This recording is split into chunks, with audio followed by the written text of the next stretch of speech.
I want a burger. That's what we're fighting up. That's what we're fighting with. Is the hypnotizing and the programming. And then not only that, but check this out. The chemicals, man, they're as powerful as heroin.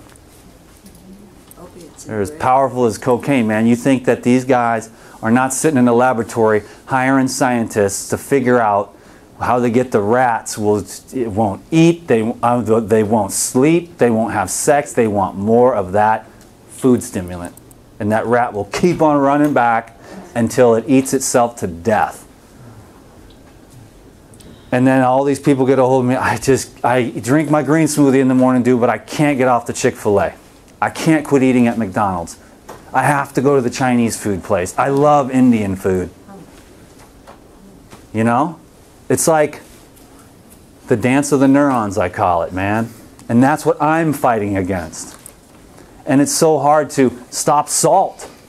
Because I was born with an addicted brain. You know, that's why this is so hard for me.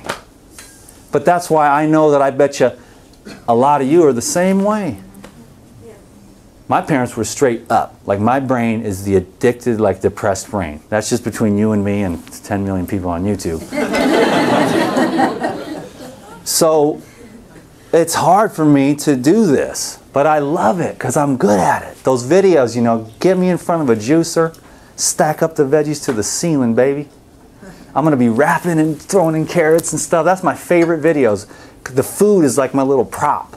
It takes attention off the fact that I'm not perfect, but I can still juice a carrot like nobody else. And I can talk about how awesome carrots are and how beautiful they are, the color and the beta-carotenes and the living structured water. You see? But then there's that other side that's like, hi, I'm Dan McDonald. I've got more problems than all the rest of you watching this video put together. And they're all deep in my unconscious. And they come from criticizing myself. Like, I can love every one of you. I could write a full-page report on every single one of you as to why you are so lovable. And if I had to do that for myself to save my own life, I'm like so critical. I never let myself even for 1 second. That's part of what makes me who I am, but at the same time it's beginning to be more and more uncomfortable. So I want to accept myself. You know what I mean? I want to accept myself at depth. I want to love myself and just be okay, even if I overeat or anything. The aging process, Mr. Raw Food, you're supposed to eternally grow youthful. And yet you've got bills to pay, and you know, you live in the middle of like the chemtrails are everywhere, and the water, you're like, God, I don't want to bathe in this stuff. You know? You start getting savvy to it. Like, we're getting savvy to it. Like, I'm just fasting, right? And I'm like, this water just, my skin was so dry. We got a humidifier and then we got a filter. The filter is really good. My skin hasn't been itching the way that it was. So I got a really good Sprite shower filter to get rid of the chlorine. The fluoride's another story. But the fluoride, I mean, that makes you sterile, docile. That's another part of your question.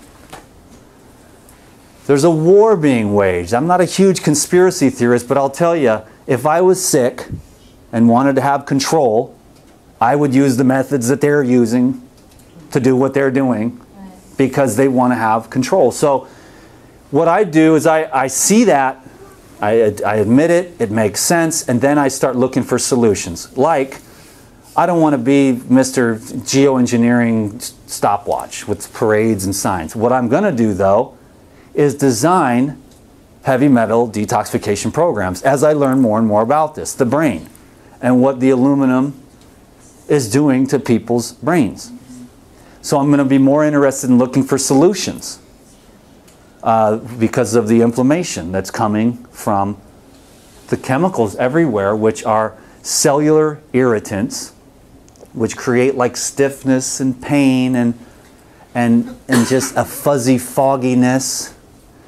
And, you know, it's just Dr. Blaylock is a neurosurgeon. He's a brilliant man. I learned from so many people. I don't learn just from raw vegan educators. Got to be dumb as a rock if I did that.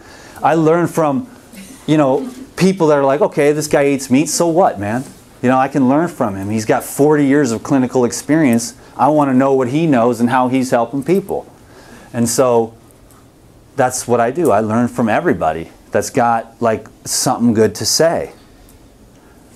Chocolate Girl. That brought me to something like, as you're going down this path on raw foods and like you're new to it, you're changing your diet, how important is intuition when it comes to like choosing information and what's right for your individual? Like, it's true, if everybody followed what you did, they'd be all over the place doing this, and then they'd be doing that, and then they'd be doing this, because you're finding what's right for, you know, what you've been through with your body, the way you were raised. But for everyone else, they've all had, some people have been on medication, some people, so like, how can we navigate our health journey? And because there's just so much information that we're being bombarded with from all these different teachers and all these books.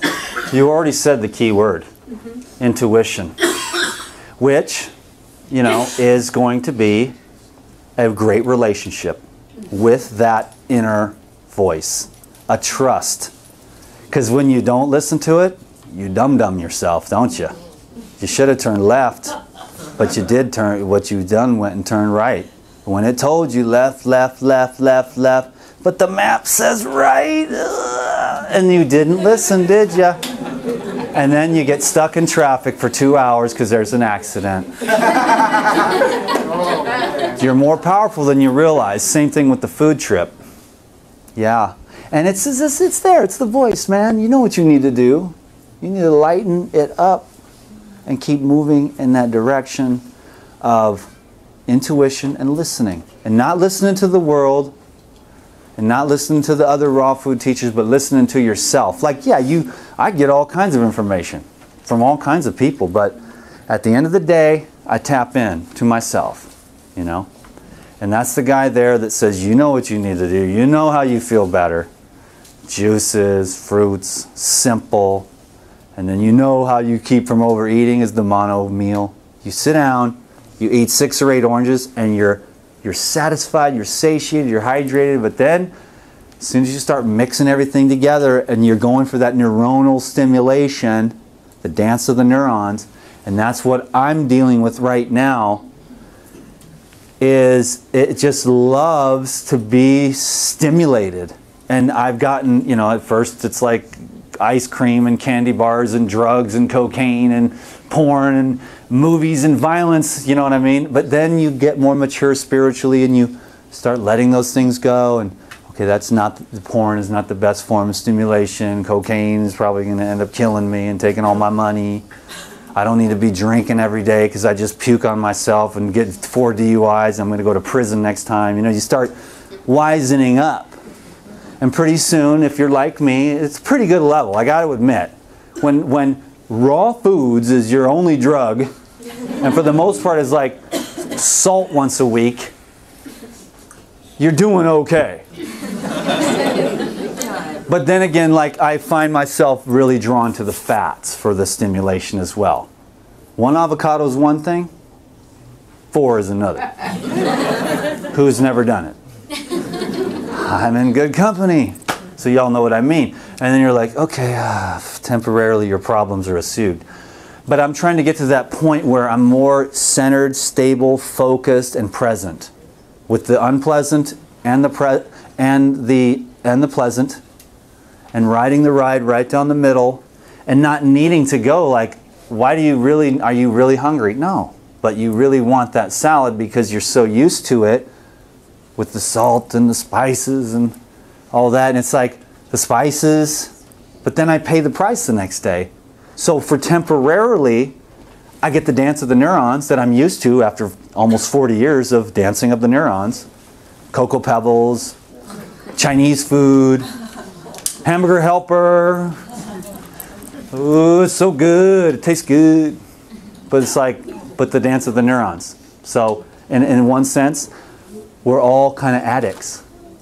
You know what I mean? Because who among us just truly eats only when we're absolutely in need of physiological nourishment? It's very rare. And that is where I would like to get to, and it will be a spiritual path for me.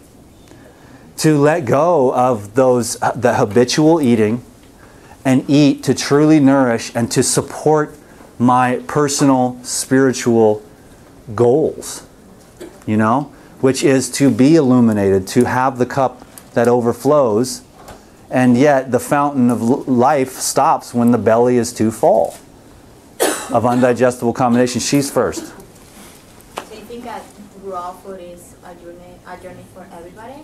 Or? Well, I will say this. No other living organism on the planet, as far as we know of, consumes cooked, heated elements. That goes for the trees. Do the trees cook their minerals? Do the chickens cook their food? Do the giraffes cook their food? Do the amoebas cook their food? So there's some type of physiological, eternal truth in there somewhere. And then the humans, well, they're smarter. Well, yeah, but they have diabetes and they're obese and they're sick and there's heart attacks and strokes. That's not a very good argument. They're not doing well. The humans are not doing well. So to say, well, we're smarter than the animals, we can fry up our bacon, you know? And like, you know, I don't know, man.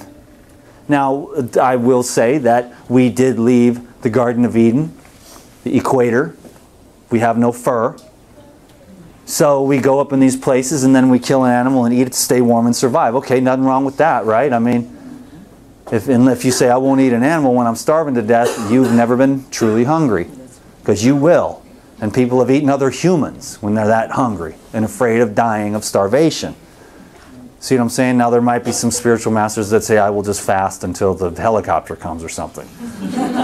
Or I'll just fast and I'll die before I'll eat another animal. And they might be very highly attuned, they don't care.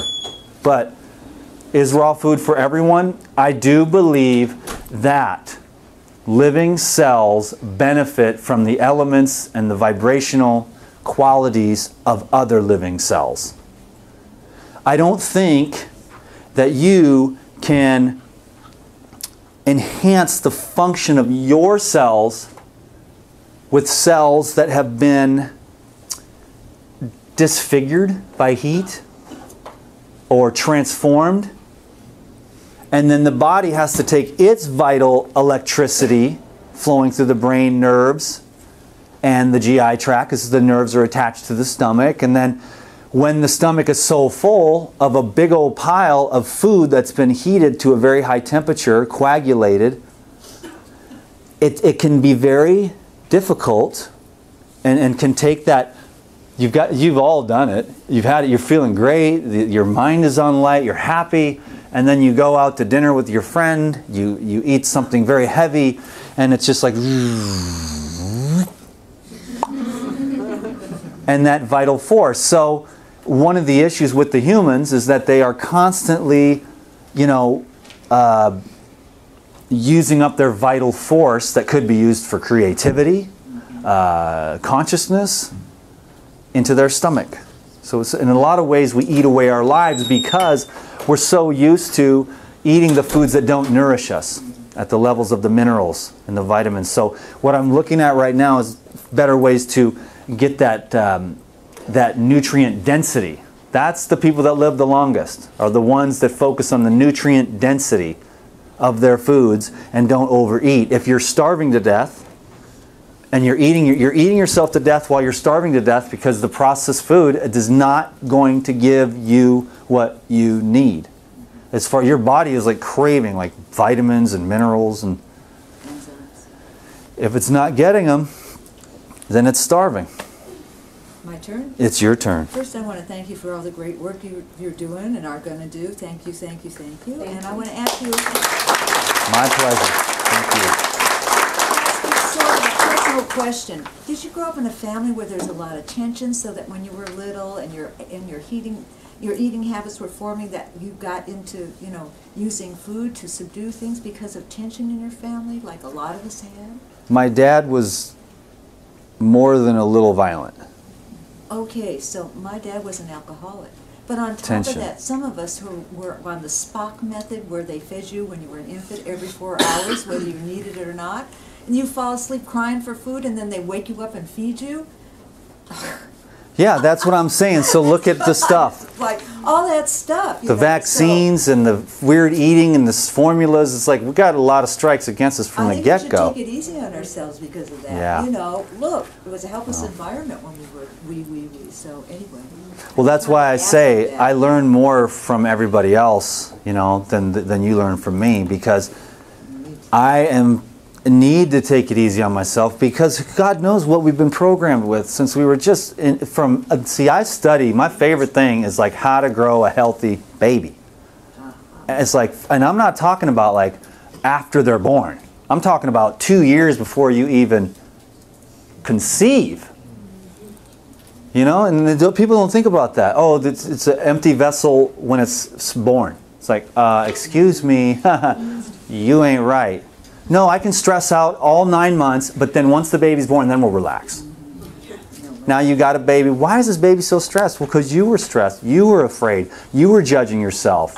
You were eating every 2 hours of no nutrient food. So, you know, we've got a lot there, and that reminds me that, you know, who knows what type of programming has gone into our, you know, reptilian brain from the very beginning. And so to be hard on yourself, so I do need to be more gentle, but yet I don't think I'm going to be able to stop. Oh, really?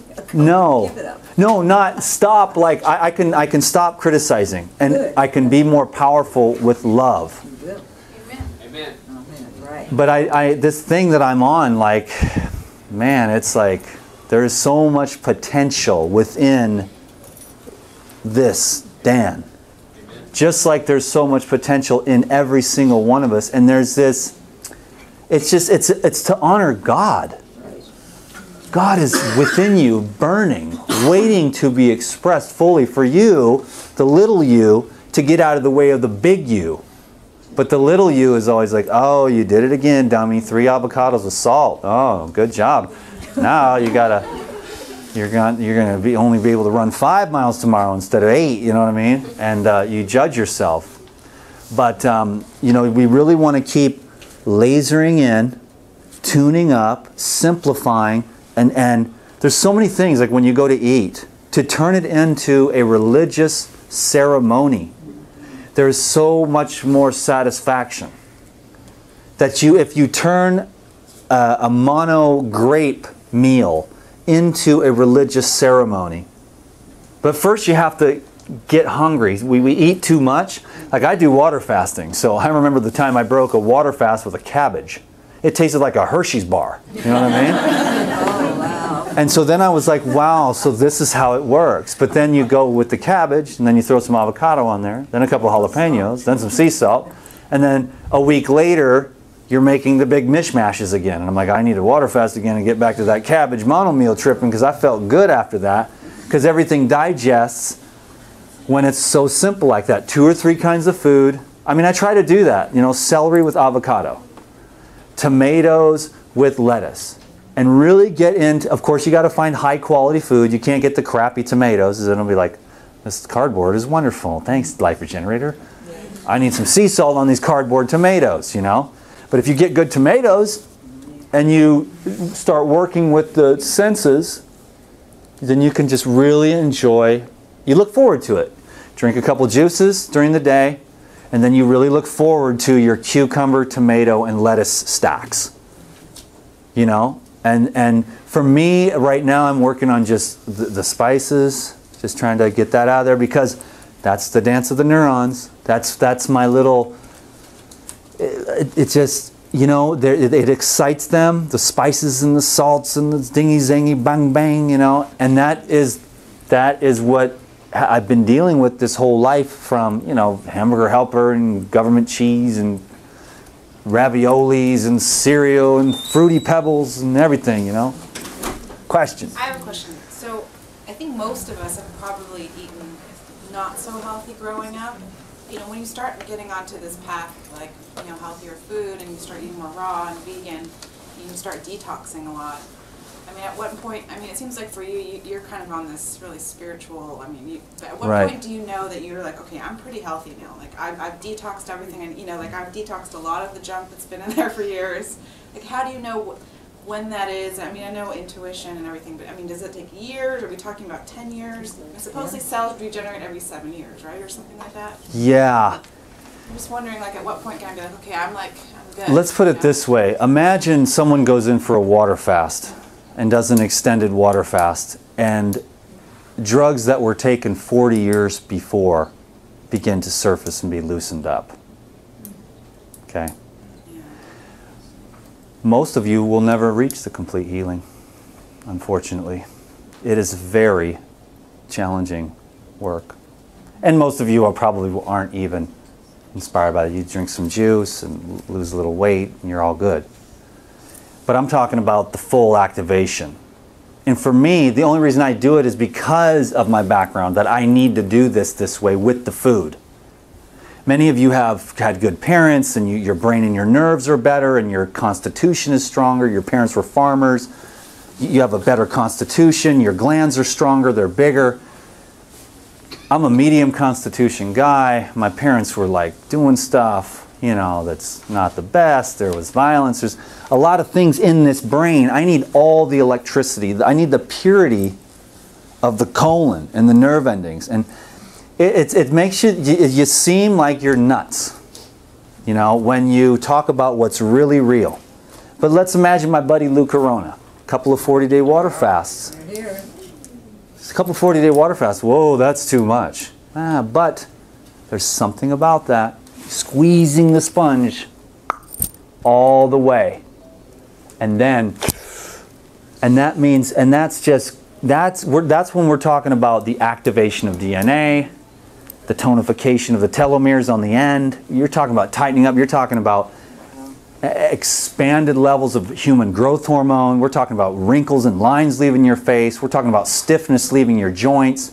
We're talking about the ability to rehydrate at levels that were maybe 20 or 30 years prior. As we get older, we get more and more dehydrated.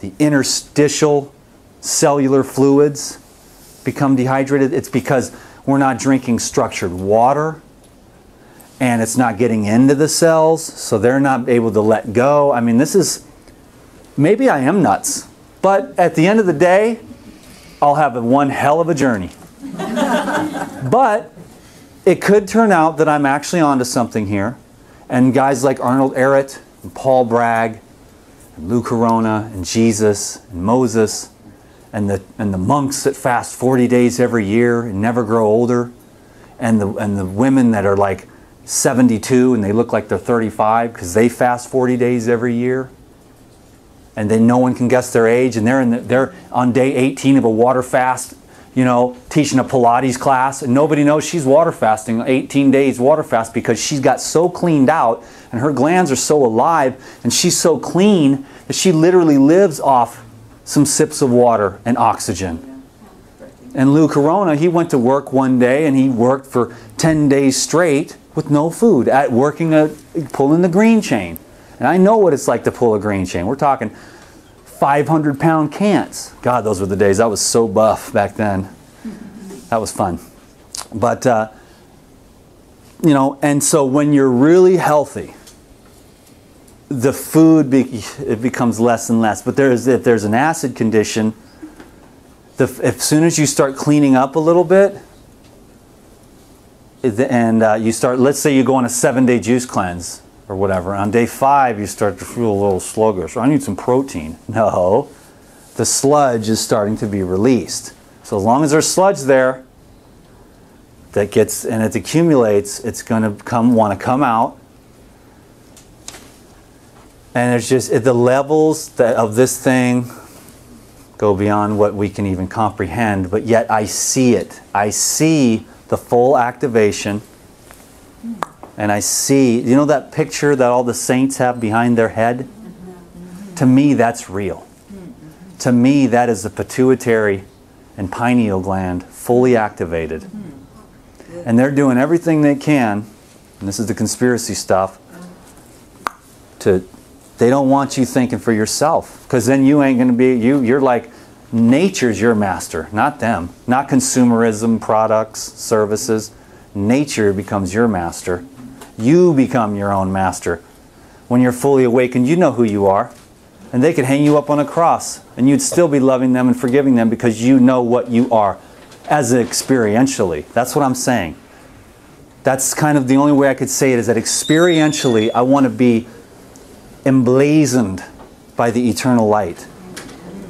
And so I did a lot of drugs, and I ate a lot of weird food, and many of you have, like I said, a better constitution than me, and all this crazy cleansing is not necessary. But for me it is, because I will know when I'm done. You see what I mean? I will know, and you will know too, when your heart is like a fire, and every person, and you just break down. Every time, you can't even think of God. You'll think of how wonderful God is. And it'll just break you down. And your mind will be just quiet. It'll just be silence. There will be no you there anymore. There will be no little you anymore. There will only be the remnants of a persona that light uses for its ends, and you know, let thy will be done. Because you surrendered it all. And the food is just like, for me, that's one of the things. You know, I've been able to surrender a great many things. You know, that a lot of people won't be able to surrender the sex urge, or to be able to surrender the need for, you know, big houses and things like that. To surrender the titillations of the world. To be able to be full. And so the food trip is just, it's my way. And it might not be your way. Your way might be meditation. Your way might be service. Your way might be devotion. I happen to do it all. I'm devoted, and I practice loving God through loving people and loving myself. And I practice the yoga postures. And I practice the raw food and the fasting and the breath work. And so I just do all those things to accelerate the possibility of that full awakening to the fullness of the fulfillment of the wholeness of something that must be just so unbelievably magnificent. And I just want to taste it. I just want to taste it. And can you blame me for that? Amen. That's the food. It's there. And my skin will fit when that day arrives. My skin will fit. And my soul will be at peace. Peace. Peace. Peace. May the angel of peace bless you all forevermore. You too. Thank you.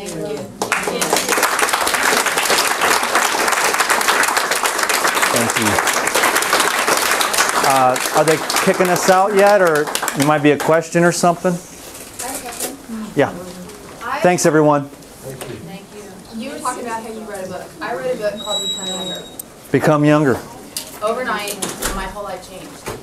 I've been this way only now for about 11 months, but I jumped in completely. Sweet. I have a question it took about 9 months for me to even have a reaction. And then all of a sudden it was like, I woke up one day and took a shower, and all of a sudden I felt like I was 20 pounds lighter, but not in a good way. So, I mean, it literally was like 8 to 9 months after eating raw, I just dropped all this weight. And I have to say, I'm not totally happy with it. And what I'm asking is it a sudden detox now? Has it taken, 45 years of standard American diet to 8 months of complete, almost militant raw food, and then all of a sudden just bam, there was this weight in one night, and I feel like my hair is weak, and I don't want to be that kind of person, because I've heard that when you detox, they say that you will go to bare minimum, people will start saying you look too skinny, because I'm getting that now, and it's making me feel very self-conscious, like it's a bad thing. And I'm like, and then I hear about the water fasting, and it's like, if I do that, I'm afraid I'm going to become so emaciated that I'm going to die of starvation. I don't know where I'm at right now, and I don't know what to do. Is it to uptake more calories? Because people are saying you don't need it. And you hear all of these different raw food, vegans.